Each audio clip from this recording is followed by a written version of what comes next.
Premier problème du travail dans un ressort. Un ressort avec une longueur de 15 cm au repos est allongé jusqu'à atteindre une longueur de 40 cm.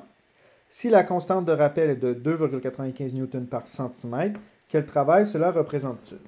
Donc, comme information, nous avons la constante de rappel qui est de 2,95 N par centimètre. Mais normalement, on le veut par mètre. Donc, pour faire cette conversion-là, on sait que 1 cm, c'est 0,01 m. Donc, si je fais la division, j'obtiens 295 N par mètre. Une autre façon de le voir, c'est que vu que c'est 2,95 N par centimètre et que j'en ai 100, j'aurais pu faire tout simplement multiplier par 100.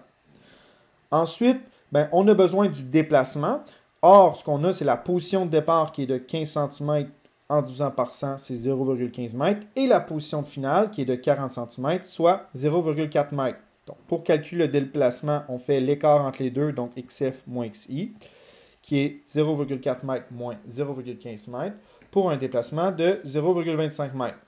C'est logique que ce soit positif parce qu'on est en train d'allonger le ressort, donc de l'étirer.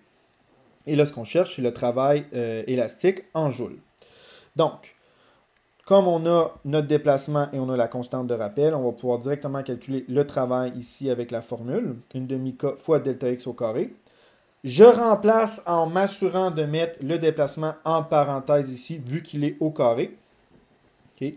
Et ce que ça va donner, c'est que vu que c'est des mètres carrés, puis ici c'est divisé par mètre, il y en a un qui s'annule, donc c'est des newtons fois des mètres, et c'est pour ça que ça donne des joules, soit 9,218,75 joules.